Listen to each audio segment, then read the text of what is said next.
Ya, Solo Truster dan mitra TA TV dimanapun Anda berada. Kembali hari ini kita berbincang, ini masih ada hubungannya dengan COVID ya di program Figure of the Day hari ini. Cuman kita akan bicara lebih ke sektor ekonomi dan bisnis untuk ke depan nanti seperti apa. Kita semua tahu bahwa COVID ini sangat berdampak sekali dengan sektor ekonomi. Nah, di hari ini kita akan coba berbincang dengan para praktisi atau pelaku bisnis dan juga seorang anggota DPR RI dari Komisi 9 ya. Untuk praktisi sektor bisnis di sini ada Mbak Ika Florentina.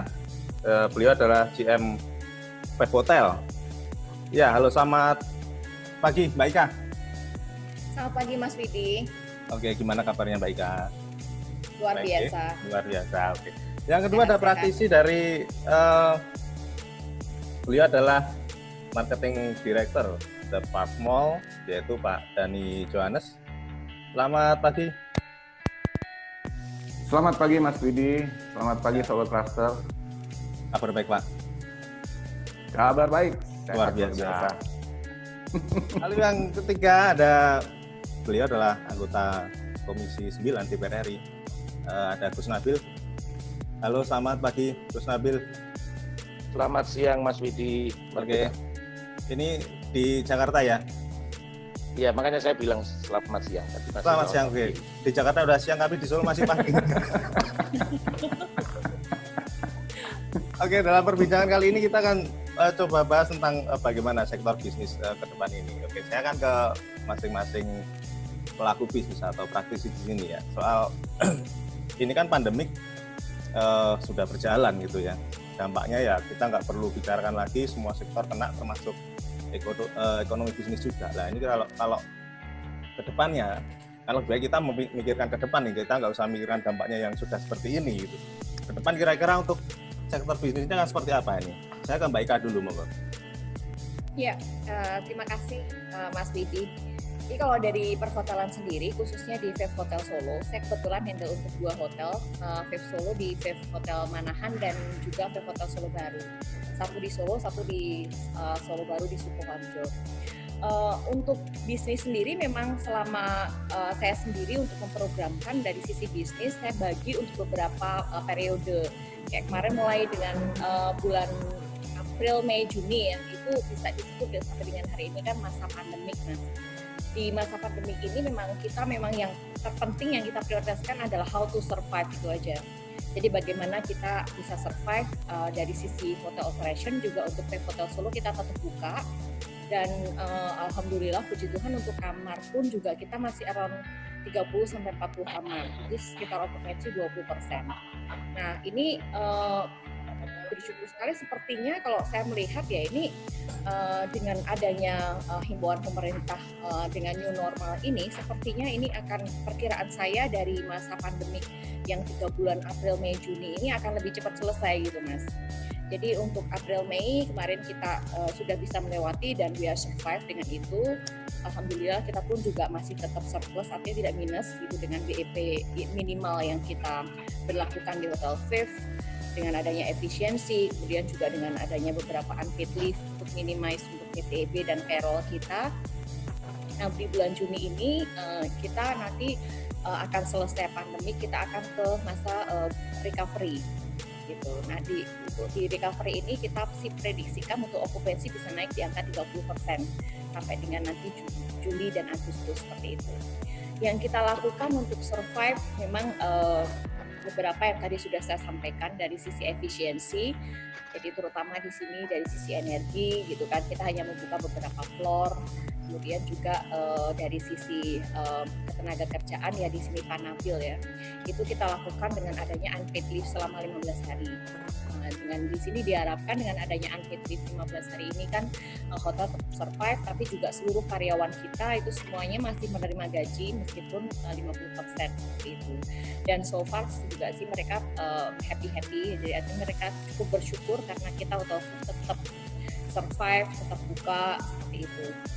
Kemudian untuk beberapa terobosan bisnis yang kita lakukan, bagaimana untuk survive ini ya, kita selama masa pandemik ini memang Vape Hotel Solo kita tetap gencar untuk promosi seperti itu.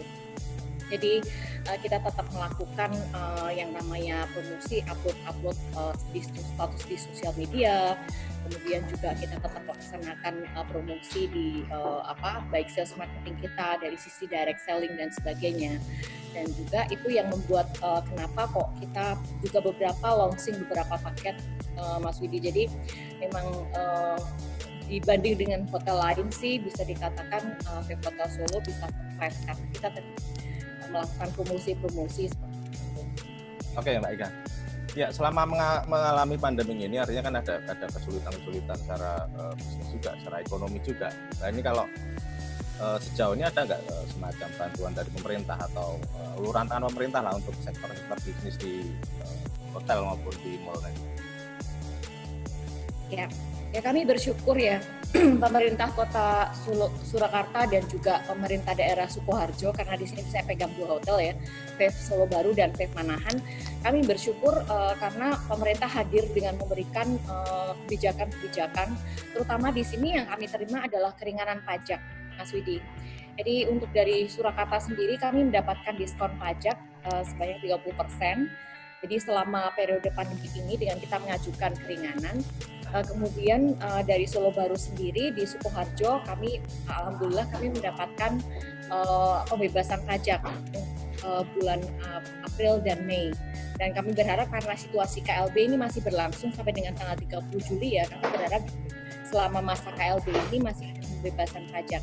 Dengan adanya pembebasan pajak itu kita bisa mengcover untuk biaya yang seharusnya kita bayarkan ke pemerintah masuk ke revenue, jadi itu bisa kita bayarkan untuk pembayaran payroll gaji karyawan seperti itu. Oke. Artinya memang ada peran pemerintah ya untuk mendukung ekonomi tetap berjalan. Oke, saya ke Pak Dhani. Pak Dhani untuk mall bagaimana Pak Dhani? Untuk Mall ke depan bagaimana ini? Kami Depak Mall Solo di Solo Baru, Sukoharjo. Dari awal ditetapkan KLB sampai dengan hari ini mall tetap beroperasi. Memang beberapa tenan yang kantor pusatnya di Jakarta yang terkena aturan PSBB, ada yang beberapa menutup tenan-tenannya, tetapi secara total kurang lebih yang beroperasi di 60%-an kurang lebih. Nah, selama pandemi terjadi, karena mall ini objek vital dan juga beberapa tenan memang dibutuhkan untuk tetap hadir, seperti untuk kebutuhan hari-hari daily needs gitu ya. Jadi ya mau nggak mau kita memang dari awal itu melakukan protap-protap yang sudah ditentukan oleh Kementerian Kesehatan. Jadi memang kata-kata berdamai itu kita maknakan sebagai memanage. Yang pertama memanage diri dulu, ya diri itu diri kita sendiri. Bagaimana kita membiasakan diri memakai masker, untuk bersin menutup tangan, untuk melakukan menjaga kesehatan, minum vitamin dan sebagainya. Jadi sebenarnya new normal yang berlaku sekarang ini, kalau saya bilang boleh jadi adalah budaya yang harus kita tambahkan dalam kehidupan sehari-hari menjadi habit baru sampai dengan mungkin vaksinnya nanti sudah ditemukan. Tapi secara operasional mall, kami juga tadi melengkapi apa yang disampaikan oleh Bu Ika. Kita juga disupport, satu mall kami disemprot disinfektan sama relawan dan dari pemerintah daerah Kabupaten Sukoharjo gitu ya. Kemarin selama 1 bulan ada 2 kali itu semua mall disemprot. Saya aja kaget gitu ya, Pak, kita udah melakukan mandiri, nggak apa-apa Pak. Ini mall ini adalah image perekonomian dari daerah. Jadi kita kepingin benar-benar itu dijaga kebersihannya, dijaga kesehatannya, dan kita selalu berdiskusi, berkomunikasi dengan Pak Camat setempat, Pak Bagas gitu ya, dan juga kita komunikasi dengan gugus percepatan COVID. Jadi apa yang disampaikan kita juga sampaikan. Dan satu lagi yang yang kita lakukan adalah paging setiap saat kepada pengunjung untuk mengingatkan jangan lupa pakai masker, jangan lupa untuk mencuci tangan, melakukan hand sanitizing dan sebagainya. Jadi mall ini sebenarnya adalah satu tempat yang pusat informasi yang semua orang bisa terima. Dan kalau sebagai satu tempat yang kalau ditanya aman dan nyaman, ya mungkin salah satu yang bisa diandalkan karena masuk sudah dicek temperatur, lalu kalau nggak pakai masker harus wajib pakai masker, kalau temperatur di 37,3 tidak boleh masuk, kalau misalnya nggak bawa masker kita ada maskernya bisa dibeli, atau kalau mau belinya pakai donasi agak jauh sedikit ke customer service kita tapi bentuk maskernya lebih menarik gitu ya. Lalu juga hand sanitizing ada di mana-mana, tempat cuci tangan kita himbau. Dan sekarang yang lagi kita coba sesuaikan adalah restoran-restoran yang akan menjalankan protap untuk physical distancing yang sudah ditetapkan oleh Kementerian Perdagangan. Jadi sekarang ini menurut kami lebih kepada tantangan dan bagaimana tantangan ini kita ciptakan peluang. Itu sih Mas Adit. Oke. Mas Widi. Ya. Saya ke Gus Nabil. Gus Nabil, dampak COVID tadi yang sudah disampaikan oleh teman-teman juga, salah satu yang kena imbas adalah karyawan. Mereka ada yang dirumahkan, ada yang akhirnya kena PHK juga. Nah, sekarang kan kalau dihitung mungkin jumlah karyawan yang kena PHK ini atau mereka yang menganggur akan meningkat ini artinya. Nah, ini ke depannya bagaimana Gus Nabil? Ya, pertama saya ingin mengucapkan terima kasih kepada teman-teman pengusaha yang bergerak di bidang hotel maupun pusat perbelanjaan ya. Wabil khusus yang hotel ini. Mereka tetap buka ya, Jakarta misalnya, karena kalau mereka tutup tentu untuk restart jauh lebih tinggi biayanya. Itu yang pertama. Kemudian teman-teman di pusat perbelanjaan juga begitu. Mereka adalah objek vital yang sangat dibutuhkan masyarakat, sehingga kehadiran keduanya ini merupakan sesuatu yang sangat penting bagi kita. Nah, ketika bicara soal tenaga kerja, memang ada beberapa perusahaan yang kemudian lebih banyak merumahkan karyawan ya, bukan mem-PHK, karena kalau PHK itu harus ada komunikasi terlebih dahulu dengan serikat kerja dan lain sebagainya. Ini merupakan kondisi yang tidak bisa dihindari. Oleh karenanya dalam hal ini pemerintah harus betul-betul memperhatikan bagaimana dampak yang besar ini. Kemarin kita sudah datang ke Kadin, kita berbicara juga dengan PHRI dan lain sebagainya. Angka yang dirumahkan ini sudah mencapai 6 juta. Berbeda dengan angka yang disampaikan oleh Kementerian Tenaga Kerja yang baru menyentuh angka 2 juta. Ini nggak tahu menterinya kenapa begitunya cuma 2 juta. Mungkin kurang bisa menghitung atau apa. Jadi saya juga menghimbau, mengapresiasi ya, kepala-kepala daerah yang kemudian justru lebih tanggap dengan kebutuhan-kebutuhan di daerah. Karena saya melihat Jawa Tengah ini pergerakan kurva COVID-nya juga jauh lebih baik dibandingkan daerah-daerah lain. Bagaimana kemudian pemerintah daerah, masyarakat bisa bersama-sama bersatu padu kompak menghadapi COVID-19. Dan untuk memasuki new normal ini, persiapan ya, karena ini belum diputuskan. Kami dari Satgas Lawan COVID-19 DPR RI kemarin sudah berkunjung mulai Kementerian Kesehatan, Kementerian Agama, Kementerian Perdagangan, Kementerian BUMN, dan juga kita mendatangi serikat buruh dan lain sebagainya. Kita ingin mendengar bagaimana persiapan new normal ini. Karena kita juga minta pemerintah jangan terlalu buru-buru untuk kemudian memberlakukan new normal sebelum semuanya tertata rapi. Karena kita melihat ada contoh, ini kami dengar informasi ini dari PHRI, ada Kementerian Pariwisata yang memiliki 4 dirjen, dan 4 dirjen ini membuat protokol yang berbeda. Ini kan tentu membingungkan Mbak Ika ini pasti. Ini kok masing-masing dirjen punya protokol sendiri, makanya kami kemarin minta ke Kementerian Kesehatan untuk membuat protokol di seluruh sektor, dan seluruh sektor itu harus satu pintu ya, protokolnya harus sama sesuai yang dibikin oleh Kementerian Kesehatan. Karena kalau beda-beda nanti malah overlapping dan justru COVID-nya malah senang. Bukannya COVID-nya hilang tapi malah semakin berkembang biak. Gitu. Saya DPR RI meminta kepada pemerintah untuk segera memberikan program ataupun stimulus-stimulus yang bisa membantu dunia usaha. Karena kita tahu bagaimana pernyataan teman-teman Apindo bahwa kekuatan mereka harus jujur bahwa hanya sampai bulan Juni. Kalau kemudian pemerintah tidak memberikan program ataupun stimulus ataupun keringanan atau apapun itu pada dunia usaha, maka kita khawatir akan terjadi hal-hal yang tidak diinginkan.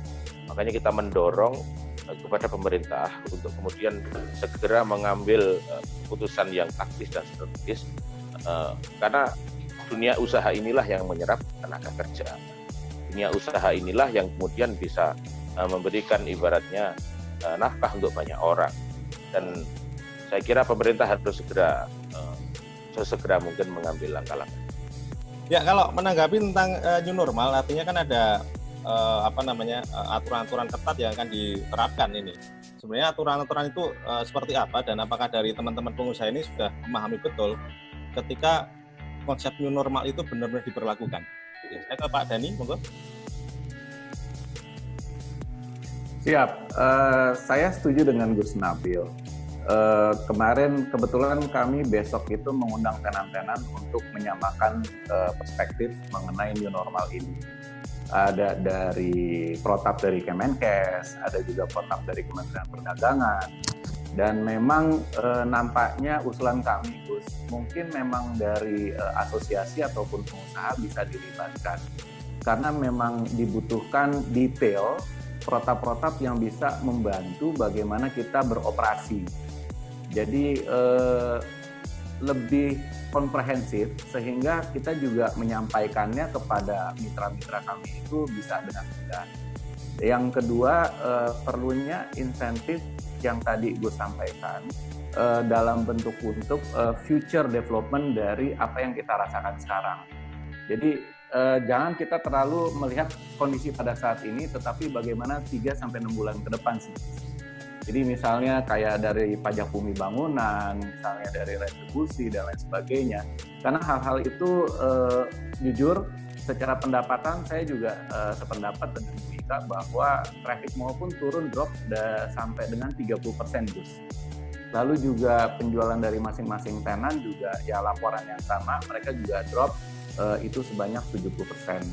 Jadi ini yang kita harus survive. Dan ya alhamdulillah kami di Depak Mall Solo juga belum ada melakukan merumahkan, tetapi kita menyesuaikan shift, schedule dan sebagainya, jam operasional ya dalam rangka supaya napasnya dipanjangin, Gus. Nah ini yang saya setuju sama Gus Nabil, tapi butuh hal-hal konkret dan konsekuen. Apa nih yang bisa bikin kita napasnya makin panjang? Betul ya Bu Ika ya? Yes, banget. Setuju Pak Dhani. Ya, Mbak Ika menambahkan, biar nafasnya panjang gimana nih Mbak Ika untuk hotel, Mbak Ika? Ya Pak, Mas Widi, seperti juga dengan Pak Dhani, kalau untuk Vape Hotel sendiri kan di kami itu untuk new normal ya. Kalau tadi pertanyaannya kan new normal sebelum nafas panjang gitu ya. Ya itu kalau dulu. new normal memang kita dari Vape Hotel Solo ini, Vape Manan dan Solo Baru, kita sudah dari Maret kita sudah memberlakukan itu ya. Jadi kalau yang dikeluarkan oleh pemerintah mengenai new normal ini, termasuk juga dengan peraturan Kementerian Kesehatan, ini sudah kita lakukan dari sejak bulan Maret pertengahan yang lalu. Jadi kayak semuanya sudah pakai masker, kemudian juga pakai hand glove, kemudian kita juga ada pengukur suhu ketika masuk semua tamu. Bahkan kita sendiri di Hotel Solo kita memberikan prosedur untuk interview tamu, kemudian juga pengisian formulir khusus untuk tamu yang masuk, mereka dari domisili mana, bagaimana kondisi kesehatan mereka dan keluarga mereka dalam waktu berdekatan, apakah mereka berkomunikasi dengan orang luar dan sebagainya, seperti itu. Nah, yang kita lakukan sekarang dengan adanya new normal ini hanya memperpanjang atau memberlakukan yang sudah kita lakukan itu sebagai standarisasi operasional yang sudah baku, seperti itu. Hanya beberapa saja seperti yang saya sampaikan ke teman-teman media juga, bahwa paling mungkin kita akan adakan untuk pembatasan ya, seperti social distance itu kan perlu kita lakukan. Yang meeting mungkin kapasitas yang biasa kita 300 pax, ini kita akan reduce sampai dengan 150 seperti itu. Itu kaitan dengan new normal, memang Vape Hotel Solo, Vape Manahan dan Vape Solo baru ini sudah berlakukan dari sejak Maret dan ini hanya continue saja. Bahkan kalau himbauan dari Kementerian Kesehatan kan ada semacam vitamin seperti itu ya, itu pun juga sudah dari sejak bulan Maret yang lalu itu seluruh staf dan karyawan yang bekerja atau in charge pada saat itu kita sediakan vitamin seperti itu. Jadi supaya mereka juga kondisi tubuhnya stabil. Kita pun dari sisi ketenaga kerjaan juga sangat aware karena kan juga seluruh staf dan tim meskipun mereka bekerja mereka harus tetap dalam kondisi yang prima seperti itu dan juga tetap menjaga safety terhadap tamu-tamu yang datang seperti itu. Nah, kaitan dengan tadi stimulus bagaimana untuk memperpanjang nafas tadi ini ada beberapa hal sih ya. Kita sudah bersyukur karena pemerintah daerah di Surakarta dan juga di Solo Baru di Sukoharjo kan cukup memberikan stimulus dalam hal pajak ya Mas Widi ya. Mungkin kalau saya mewakili dari teman-teman di perhotelan, kalau dalam kaitan dari operasional Mas Widi, ini yang paling berat memang dari sisi bagaimana bisa survive ini kan lebih ke energi ya atau electricity. Nah ini mungkin ada Pak Nabil ini bisa disampaikan ke pusat Pak. Ini banyak sekali hotel-hotel yang terancam. Ada insentif khusus ya Bu Ika ya? Tahu kan Pak itu makanya. Ya. Ini di Solo. Apalagi mall itu ongkos paling mahal di listrik. Nah itu. Kita curhat aja. Jadi ini Pak Nabil, mungkin sampaikan ke teman-teman di DPR yang lain juga atau ke eksekutif juga Pak. Ini yang paling tinggi cost-nya kita kan ada dua Pak, yang tadi saya sampaikan. Yang pertama ini adalah untuk electricity, kaitannya dengan PLN, karena untuk info aja Pak Nabil, di beberapa hotel-hotel di PHRI saat ini sudah ada yang terancam untuk diputus listriknya karena tidak bisa membayar di masa pandemik ini. Dan saya tidak tahu di PLN di sini kebanyakan dari mereka semuanya bergantung pada pusat-pusat seperti itu ya. Itu satu untuk energi. Yang kedua Pak Nabil mungkin kaitannya dengan ketenaga kerjaan Pak. Ini untuk BPJS ya. Ini mungkin Bapak juga sudah mendengar nih. Kalau BPJS, ini kan ibaratnya selama ini kita seluruh staf karyawan kita, termasuk juga Pak Dhani juga kan kita membayar secara rutin ya, baik itu BPJS Ketenaga Kerjaan maupun BPJS Kesehatan. Dan bisa dikatakan kita adalah yang mensubsidi yang kurang mampu gitu ya Pak ya. Nah, ini kalau misalnya selama ini kita namanya menikah atau perkawinan itu kan dalam masa susah dan senang, untung dan malang gitu ya. Ibaratnya ini kalau pas kita untung itu kita yang suruh bayarin. Nah sekarang kita pada saat pas malang ini kok kayaknya kok BPJS sendiri kok belum ada kebijakan apa-apa ini Pak Nabil nih. Mungkin bisa didorong ke sana Pak supaya paling tidak untuk BPJS Kesehatan ini kan staf kita untuk di hotel aja kita sekarang kan unpaid leave 15 hari. Berarti mereka penghasilan itu yang biasa mereka dapat servis dan gaji. Servis otomatis mereka nggak akan dapat karena hotel kan posisi drop occupancy Pak Nabil. Kemudian mereka gaji, mereka hanya mendapatkan 50% gaji. Itu pun sudah yang paling besar. Karena kebanyakan hotel yang tutup malah cuma dapat 20% gaji kok Pak. Jadi pendapatan atau penghasilan mereka itu reduce sampai dengan 70%. Seperti itu. Tapi di satu sisi mereka harus tetap membayar BPJS, terutama BPJS Kesehatan ini seperti tarif yang biasanya. Nah ini agak-agak lumayan memberatkan sih Pak. Demikian. Ini sekaligus BPJS Naker atau BPJS Kesehatan itu? Kalau BPJS Naker tidak masalah Pak. Kita kemarin sudah ada meeting juga. Kita untuk berlakukan itu sesuai dengan UMK yang paling rendah. Cuman yang BPJS Kesehatan ini sama sekali tidak ada kebijakan apa-apa Pak Nabil. Jadi mestinya kan dalam masa pandemik seperti ini dengan gaji direduce, ini tetap kita harus bayar sesuai dengan iuran yang kita sampaikan pada kondisi normal. Nah ini mungkin kita didorong karena kita pun juga minta keringanan di daerah pun juga semuanya bergantung ke pusat sama dengan PLN tadi Pak Nabil. Seperti itu Mas Budi. Ya. Saya langsung ke Gus Nabil menyingkapi tadi teman-teman dari pelaku bisnis mulai memunculkan curhatannya ini. Seperti itu bebannya Gus Nabil. Ya. Ini bisa dibantu. Harus. Jadi menurut saya harus curhat begini. Jadi biar saya juga mendengar secara langsung. Siapa? Pertama soal PLN itu begini. Saya juga kalau melihat teman-teman pengusaha mobil khusus perhotelan dan mall, perusahaan perbelanjaan ini kan sebenarnya mereka bayar sesuai yang mereka pakai aja udah makasih gitu, tanpa Betul. harus membayar yang minimum, kan begitu Mbak Ika dan Mas Betul. Dani ya.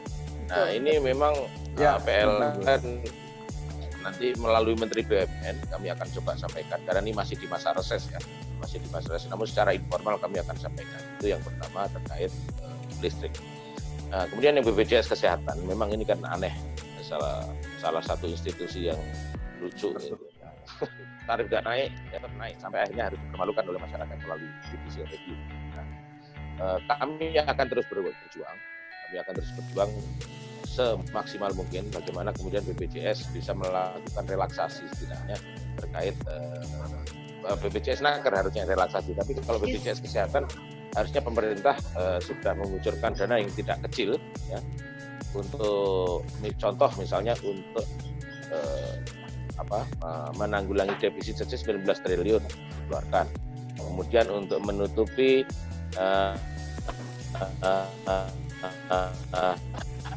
yang BPJS yang kelas 3 kecil lah, BPJS Kesehatan ini kadang yang operatornya nih BPJS Kesehatannya ini yang agak-agak bandel gitu. Yeah. Nah ini semoga nanti kan ke depan ini akan ada pergantian Dewan Pengawas dan Dewan Direksi, dan itu untuk Dewas nanti pemilihannya melalui Komisi 9 DPR RI di Komisi Sedaya. Nah, nanti akan kita cari pengurus-pengurus yang jauh lebih bisa paham dengan suara masyarakat, dengan derita rakyat, dan mau mencium keringat kita semua. Ya, boleh saya tambah curhatnya satu lagi, Gus? Ya, silakan Mas Doni. Begini Silakan. Mas Didi ya. Ya. Dibutuhkan satu aturan yang baku, karena begini Gus, mengenai perpindahan orang ke satu daerah ke daerah lain. Karena kebetulan kan kita kalau jaringan retail itu tidak hanya satu, ada di Jakarta, ada di Solo, ada di Jogja, ada di Surabaya. Nah, kemarin ketika seminggu yang lalu kita ingin mengurus, kita cukup mendapatkan surat kesehatan PCR, lolos PCR test rapid, lalu ada surat tugas, lalu kita bisa bertugas. Yang penting kalau naik kereta ataupun pesawat ada tiket baliknya dan dinyatakan berapa hari. Nah, belum lama keluar lagi katanya kita harus urus SIKM. Nah, SIKM ini kan tidak semua daerah melaksanakan. Lalu bagaimana ketika orang ini sudah bertugas ke satu daerah, keluar misalnya ke Jakarta, lalu mau balik lagi. Nah, ini yang saya lihat menjadi di lapangan juga checkpoint itu juga akhirnya terlalu banyak dokumen yang harus disiapkan, Gus. Apakah bisa dirampingkan atau dibuat simpel? Karena kadang-kadang untuk melakukan satu kegiatan, contoh Hotel punya jaringan kantor pusat di Jakarta, ingin datang mengetahui apa yang benar terjadi ya Bu Ika ya. Ya, nah, betul. Orang-orang ini kan nggak bisa datang, Gus, dengan aturan yang berlipat-lipat tadi. Jadi kalau boleh itu bisa dibakukan, aturannya itu jelas, sehingga juga tidak terjadi hal-hal yang tidak diinginkan pada saat pelaksanaannya. Karena ini kadang-kadang jadi celah-celah yang ya buat sebagian orang jadi peluang. Tapi buat kami di pengusaha ini ya kita butuh kejelasan sih. Kita akan jalankan peraturan yang ada, kita lakukan, kita pergi. Contoh, ada kemarin yang ngomong, Pak kalau baliknya Bapak mesti tes swab. Nah, tes swab itu 1,2 juta sekarang kalau mau cepat. Rapid test itu 285.000. Jadi kita belum ngapa-ngapain, sudah keluar duit 1,5 juta. Jadi di masa pandemi ini kok jadi ada ekstra cost padahal kita mesti efisiensi cost. Nah ini yang mohon dibantu Gus Nabil dan teman-teman di eksekutif juga. Terima kasih nih Mas Widi ya. Karena penting banget nih. Contoh nih TA TV mau liputan pergi jauh dikit gitu ya. Ngurus suratnya banyak kan Mas jadi Mas. Iya betul. Mesti RT RW ya kan, mesti ini, mesti itu dan sebagainya. Nah ini yang mungkin perlu duduk satu tadi yang Gus Nabil sampaikan betul. Dari kementerian-kementerian tersebut gugus tugasnya keluarkan satu protap yang memang ketika mau nggak mau Indonesia Raya itu sangat luas. Pengusaha itu pasti nggak hanya berusaha di satu tempat tapi di berbagai. Nah itu dibuat walaupun kita zona merah, zona kuning, zona ini. Tapi protapnya harus jelas. Jadi kami itu ketika mengirimkan tim juga, kami juga nyaman karena kita harus jaga juga keselamatan karyawan kita. dan kenyamanan mereka, tapi juga kita memperhatikan kos-kos yang akan kita keluarkan. Itu sih tambahan dari saya, Gus. Terima kasih. Masih ada tambahan nggak, Mas Widi? Monggo silakan, nggak apa-apa. Silakan disampaikan. Mumpung ada Gus. Ini beruntung banget Pak Nabil, kita ketemu dengan Bapak nih. Aduh, luar biasa sekali ini. Kemana lagi kalau kita ngudoroso kalau nggak ke Bapak gitu. Iya Pak Nabil, kaitan dengan ketenaga kerjaan sih Pak untuk yang BPJS. Tadi kan BPJS untuk kesehatan nih Pak Nge. Jadi paling nggak ada subsidi lah. Yang kedua juga untuk BPJS ketenaga kerjaan ini Pak. Ini kan mereka kan punya BPJS pensiun atau yang untuk pensiun plan ya Pak ya. Nah ini kan ada aturan yang itu bisa diambil atau bisa dicairkan kalau sudah 10 tahun bekerja. Jadi itu uang kita sendiri juga sih Pak. Tapi aturan yang ada kan saat ini harus resign dulu, harus berhenti dulu dari kerja, atau harus 10 tahun bekerja baru bisa diambil berapa persen. Nah kemarin juga saya sempat mendorong ke BPJS di Solo Raya Pak. Saya sempat juga meetingkan mengenai ini dan katanya mau disampaikan ke pusat. Kalau bisa dalam masa pandemik ini, paling nggak 1 tahun ini ada aturan khusus mengenai itu Pak. Jadi ini sebenarnya uang kita sendiri, tapi kalau misalnya kita mau ngambil itu harus resign dulu, harus berhenti dulu dari kerja gitu loh. Kan seperti itulah, mungkin dalam masa pandemik ini kan lumayan itu Pak, itu gaji kita bertahun-tahun yang bisa diambil untuk mensubsidi hidup kita selama paling enggak masa pandemik ini Pak. Ini kan tabungan udah terkuras habis, kalau itu Napas panjang ya Bu. Itu uang kita sendiri Pak, tapi karena aturan yang ada itu harus 10 tahun dulu kerja, padahal di hotel tuh nggak ada kerja 10 tahun Pak. Adanya kan kontrak 2 tahun, break kontrak terus atau diperpanjang kan seperti itu ya Pak ya. Jadi ini meskipun kita ada uang di BPJS ini ketenaga kerjaan ini, tapi juga nggak bisa diambil. Mungkin dari Pak Nabil sendiri khusus di masa pandemik ini bisa dikeluarkan kebijakan yang sebenarnya tidak mengganggu pemerintah juga. Jadi supaya tenaga kerja yang selama ini gajinya kan hanya menerima 30% aja bisa memanfaatkan itu untuk paling tidak ngambil nafas panjang tadi Pak Dhani. Demikian Pak Nabil. Siap. Matur nuwun sekali. Setuju Bu. Terima kasih Mas Widi. Langsung ke Pak Nabil ya. Moga Pak Nabil. Ya. Tadi menanggapi dari apa yang disampaikan Pak Dhani soal bagaimana kalau ke luar kota harus melengkapi dokumen ini itulah, lalu dari Mbak Ika juga soal BPJS, monggo silakan. Ya, kalau saya melihat yang selain SIKM ya, selain SIKM ini sesungguhnya dokumen-dokumen yang diperlukan atau yang disiapkan tidak terlalu ribet ya. Tapi kalau yang SIKM ini jujur saya harus akui memang mohon maaf ini saya sampaikan juga di sini.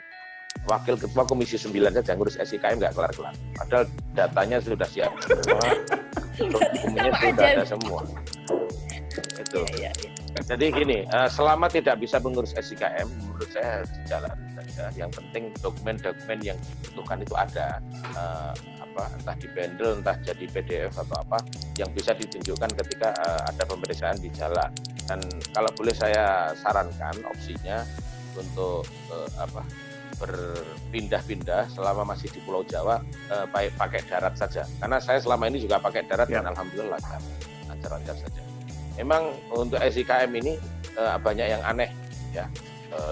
Ada misalnya oknum-oknum di Dinas Kesehatan, misalnya untuk rapid itu kalau mau dapat SIKM gampang bayar sekian. Kalau hanya rapid saja nanti SIKM-nya sulit. Itu terjadi dan bahkan Kementerian Perhubungan sendiri saja mengakui bahwa SKM ini ribet dan sulit gitu. Yang katanya semuanya online biar mudah ternyata malah sulit. Ini juga yang kemudian di kalangan pemerintah sendiri saja tidak bisa satu kata ya. Makanya saya selalu mendorong kepada pemerintah untuk menghilangkan ego sektoral masing-masing. Hari ini leading sektornya siapa ya sudah itu yang dipatuhi. Hari ini kan urusannya Kemenkes, ya sudah Kemenkes yang harusnya ditaati. Untuk penanganan COVID, gugus tugas ya sudah gugus tugas. Semuanya tinggal makmum saja di situ. Jadi jangan bergerak sendiri-sendiri yang kemudian kalau kami yang mohon maaf, yang contoh yang di DPR saja bingung, saya tidak bisa membayangkan bagaimana masyarakat, bagaimana para pengusaha. Karena pengusaha butuh kepastian. Kalau A ya A, jangan B, C, D, E. Ini kan berubah-ubah terus. Sudah mau tutup suruh buka lagi tutup lagi, ini kan kacau. Jadi kami mendorong, makanya di masa reses seperti itu, kami Satgas lawan COVID-19 berkunjung ke banyak kementerian-kementerian untuk mengecek sejauh mana persiapan new normal. Misalnya, itu untuk mempercepat supaya gerak dan langkah pemerintah ini betul-betul seirama dan bisa bersatu dengan kita semua. Khusus yang soal BPJS Tenaga Kerja tadi, permintaan untuk bisa dicairkan, kami akan sampaikan ke BPJS Ketenagakerjaan. Juga termasuk relaksasi, sudah terjadi belum relaksasinya, Mbak? Atau masih dibayar? Belum ada, Pak. Belum ada relaksasi, sama sekali belum ada kebijakan untuk BPJS. Cuman yang ketenaga kerjaan tadi untuk pelaporan saja sih, Pak. Itu disesuaikan dengan UMK terendah di provinsi. Terendah. Ya kita kan kalau kita pengusaha ini kita maunya tetap teratur, tetap tertib, Pak. Karena kaitan dengan ini kan kredibilitas kita juga ya, kondite kita, perusahaan kita, terutama Vape Solo kan tertib, Pak, semua untuk pajak, BPJS dan sebagainya gitu. Makanya kalau alangkah indahnya gitu ya, ada biar nafasnya lebih panjang tadi, Pak. Oke, jadi Mas Didi nanti kami sampaikan apa yang menjadi keluhan Mbak Ika dan Mas Dhani. Kami sampaikan langsung pada pihak-pihak terkait, Gubernur DKI, kemudian di Direksi BPJS dan lain sebagainya. Tentu ini waktu yang sangat terbatas, sesungguhnya saya nyaman sekali ngobrol seperti ini. Tapi nanti boleh itu Mas Widi bagi nomor saya ke Mas Dhani. Siap, terima kasih Gus Nabil. Boleh sampaikan langsung ke saya, jadi biar kita langsung aksi gitu, eksekusi. Siap. Ya nanti kalau waktu kita sama-sama sudah dibuka ini, COVID-nya sudah selesai, kita bisa kumpul di Solo. Ngopi. Ya, ngopi di Solo. Masuk ya. Ngobrol di media. Nginepnya di Vape ya. Iya. Minggu depan ke Solo saya, minggu depan. Ditunggu Pak Nabil. Siap, Gus. Kalau ke Solo kontak ke saya ya, Pak ya. Iya, Gus. Mungkin ada tambahan dari Mbak Ika maupun Pak Dhani untuk terakhir closing statement-nya, apa yang mau disampaikan lagi, ini nanti bisa dibantu juga oleh Gus Nabil dan kita semua. Ya, terima kasih ya dari saya dengan Ika Florentina Vape Hotel Solo. Mas Widi, terima kasih untuk TATV yang sudah memfasilitasi diskusi untuk pagi ini. Mudah-mudahan ini bermanfaat. Paling tidak kalau saya dari Vape Solo kan mewakili dunia perhotelan dan dunia pariwisata ya. Matur nuwun juga sudah ketemu dengan Pak Nabil, luar biasa sekali Pak, bisa kontak dengan Bapak. Mudah-mudahan nanti setelah ini kita bisa lanjutkan di Solo ya Pak yang ngobrol-ngobrolnya. Kalau ke Solo jangan lupa kontak dan nginep di Vape Solo gitu aja. Dan ini sampai ketemu di Solo Pak, mudah-mudahan SDKM-nya segera diproses. Iya, thank you Mas Widi dan semuanya. Sehat-sehat selalu. Mas Widi sama Mas Dhani ditawarin nginep di Vape juga dong, jangan cuma saya. Iya dong, itu nggak usah ditawarin, nggak pernah nginep dia Pak. Ya, yang penting sih dalam situasi sekarang saya menghimbau untuk semua juga pemirsa, saya menghimbau untuk kita tetap sehat-sehat. Yang penting tetap positif. Jadi spread out positive thing. Karena saya yakin kalau yang negatif dan sambat itu banyak. Jadi saya menghimbau untuk semua kita tetap harus stay positif, tetap sebarkan hal-hal yang positif supaya kita juga nuansa dan situasinya selalu positif. Itu baik buat kita semua. Terima kasih Mas Amin, Widi. amin. Terima kasih Mbak Ika. Pak Dhani, ada closing statement? Siap. Closing statement-nya ya jaga kesehatan Mas. Jangan lupa cuci tangan ya kan. Yang paling penting buat pengusaha dan karyawannya jangan pada stres. Karena penyakit nomor 1 bisa datang itu lewat stres. Karena kita berharap tidak stres, maka bantuan dari Gus Nabil dan teman-teman di Dewan ini sangat dibutuhkan untuk membantu napas panjang kita. Kalau kita bilang ini adalah CPR, jadi ada napas-napas yang diberikan kepada kami. Dan kepada pemirsa TATV, jaga kesehatan, ya kan, dan biasakan sekarang ada perubahan nih budaya hidup sehat benar-benar nomor 1, jaga jarak dimanapun Anda berada, jangan lupa pakai maskernya. Dan terima kasih buat TATV yang juga udah memfasilitasi hari ini. Kami dari Depak Mall Solo mengucapkan terima kasih, dan Depak Mall Solo selalu buka buat pengunjung Depak. Terima kasih. Gus Nabil, terima kasih. Gus Nabil, monggo untuk closing statement, silakan. Terima kasih kepada TATV yang telah memfasilitasi pertemuan daring pada siang hari ini. kita tahu bahwa COVID ini menyerang siapapun, melumpuhkan sektor manapun, tidak mengenal strata, tidak mengenal usia, tidak mengenal jenis kelamin, dan semuanya. Jadi ini betul-betul masalah kita bersama. Jadi tidak boleh ada diskriminasi, tidak boleh ada stigmatisasi. Dan pemerintah akan kita dorong untuk melakukan langkah-langkah terbaik. Dan kita juga akan mengikuti anjuran-anjuran pemerintah, protokol-protokol kesehatan, di mana itu akan menjaga dan membantu kita semua untuk bersama-sama melawan ataupun menghadap COVID-19 ini. Dan satu kalimat terakhir yang ingin saya sampaikan di tengah pandemi seperti ini, marilah kita menyalakan lilin daripada mengutuk kegelapan. Amin. Amin. Ya, terima kasih Gus Nabil, Mbak Ika, dan Pak Dhani sudah bergabung bersama kami di slowtrust.com dan TATV di sini. Ya, semoga apa yang menjadi harapan kita semua dalam dialog ini bisa tercapai. Teman-teman dari dunia industri juga bisa memanjangkan nafas nanti ya. Yes. Siap. Sure. Ya, terima kasih sudah bergabung, dan nanti lain waktu kita akan sambung lagi baik melalui daring maupun kita kumpul bareng nanti. Terima kasih semuanya.